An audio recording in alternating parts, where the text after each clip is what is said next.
With a new leader at the helm, an Eastside coalition continues its effort to revitalize a historic neighborhood from within, focusing on community and avoiding displacement. Here to tell us about it is LIFT JAX president and CEO, Travis Williams. Welcome back, Travis. Hey, thanks for having me. Thank you for being here. We're also joined by Ivy Henderson. She is a Project Boots homeowner and a resident of the East Side and also a landscape architect. It's nice to meet you. Nice to meet you as well.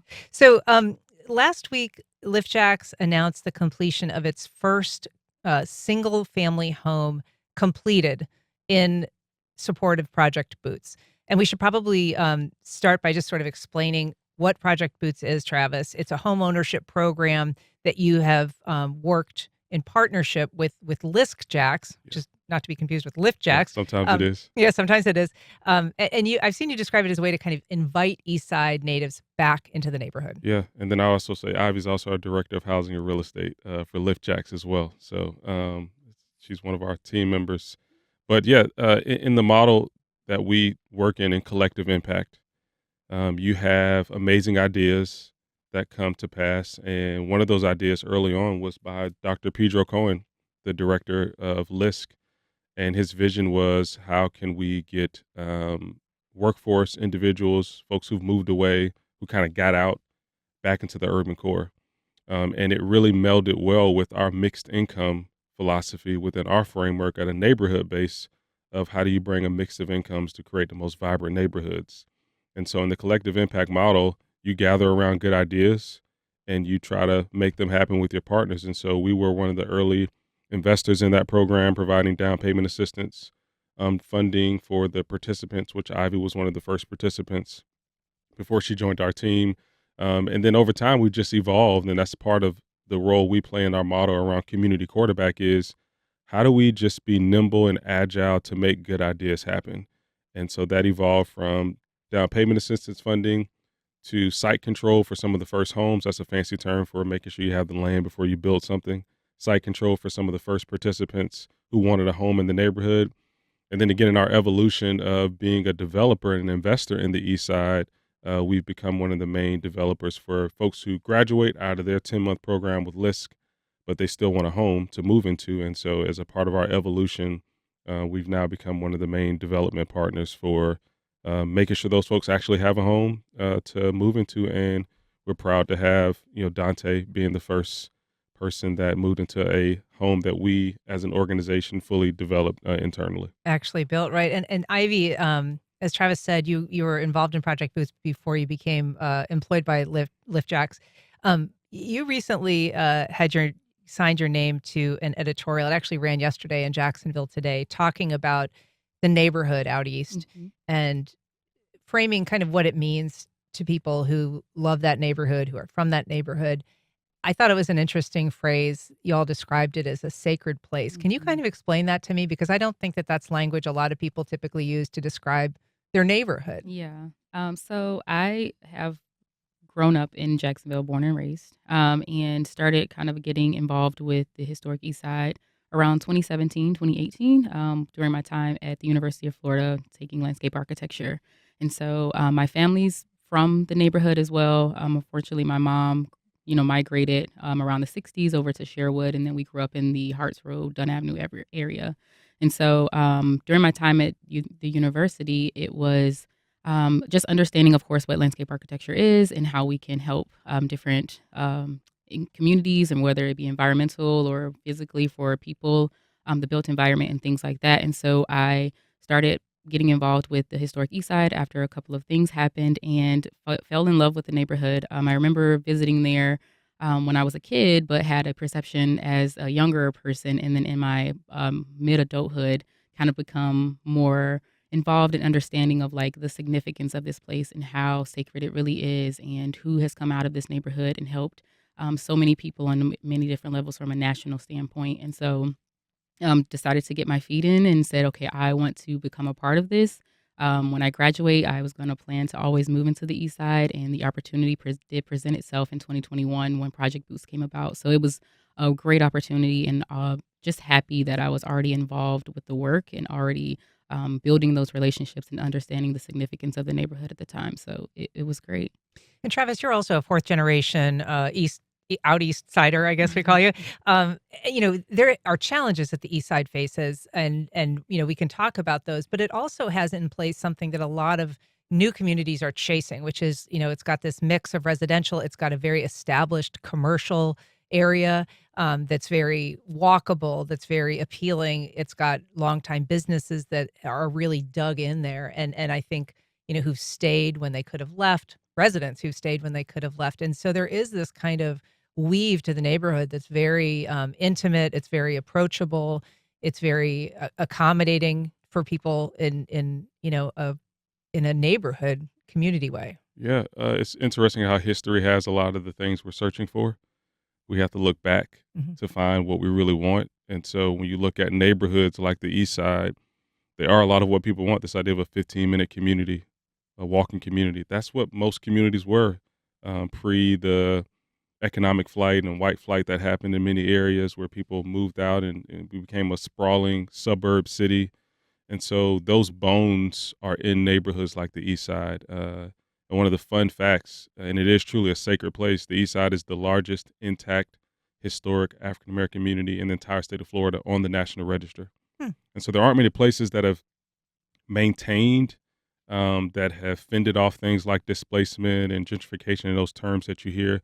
But it does have a lot of those bones of what things look for and what we normally don't see in our American experience, which is people with deep generational ties living in the same place.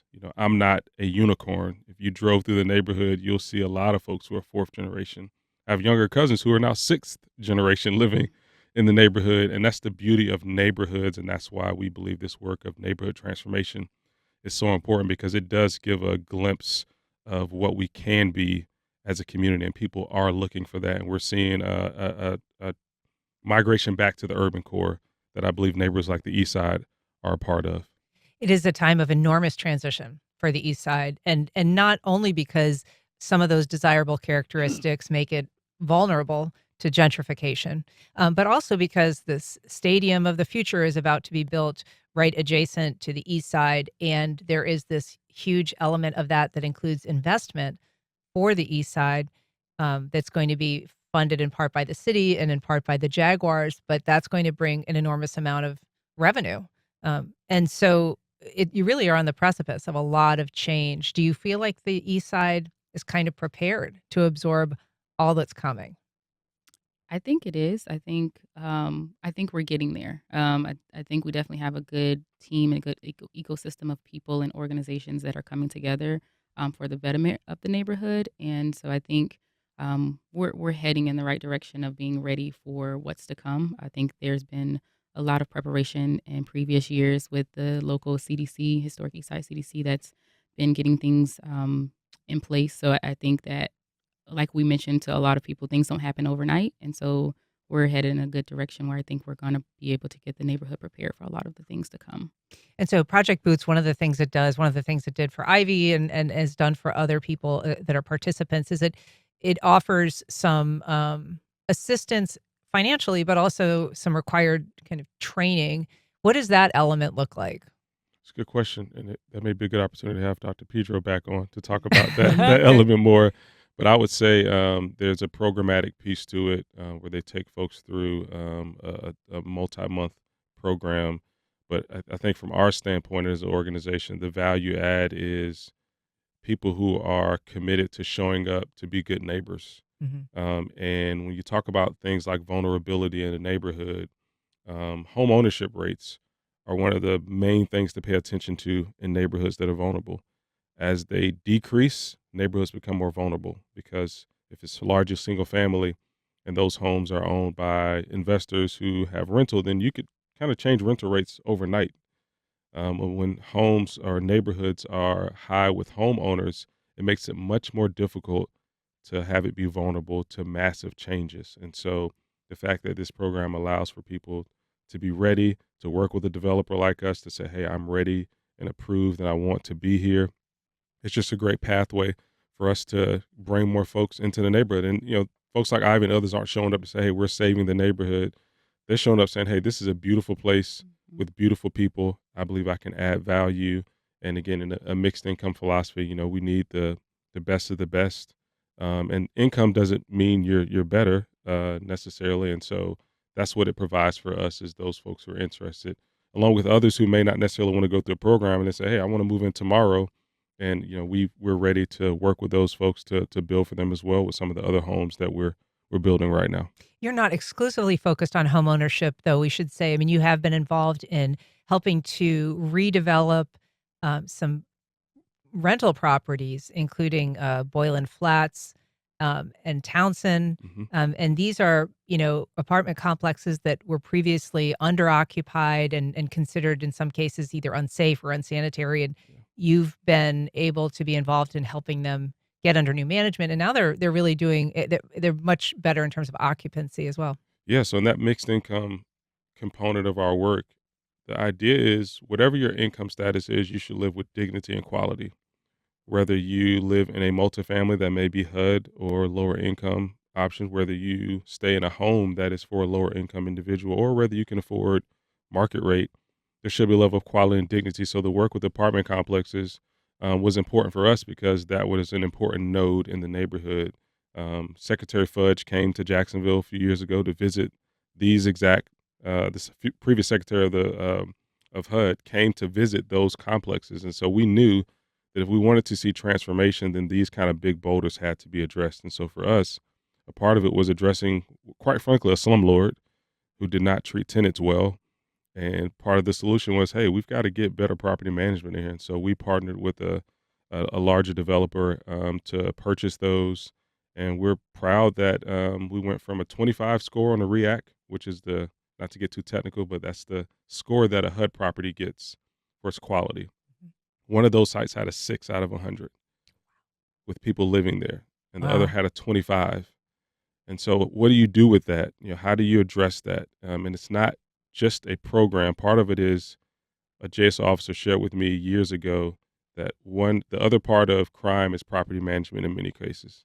And when you deal with property management, when it's quality and respectful, crime tends to go away. And so that was part of it. And we're glad that we just got a preliminary score and one of them has a 90. And so in about 18 months, we've been able to, with our partners, go from a 25 to a 90. But we still got a lot of work ahead of us Yeah. on other things that you've got to continue to improve. Ivy, as a program participant, I mean, what would you tell people that are interested, either maybe they used to live on the East Side or they're interested in finding out more? Would you encourage them to participate in the program themselves? Yes, I would if it's something that they absolutely it provides a level of education and knowledge about the neighborhood. So if someone is not from the neighborhood necessarily and want to, be a part of it and be a good neighbor, I think definitely going through the program to receive that, level of education. But also, of course, with the down payment assistance, it is a help for those who may need it. But like Travis stated earlier, we are building houses for individuals who may not need it as well. And so I think one should definitely look at their situation and say, if this is this something that I do need, but I would recommend it as well. And it's been a welcoming neighborhood to move into? It is, it is. It has been great. We actually put in a pool in our backyard, and we're kind of like the neighborhood pool, but it's been great so far. That'll be a great draw. Well, congratulations on the new home. Thank you. Travis, congrats on the new leadership role that you've got at LIFT JAX. It's nice to have you back on the program. Just glad to be back and look forward to seeing you next time, man. All right.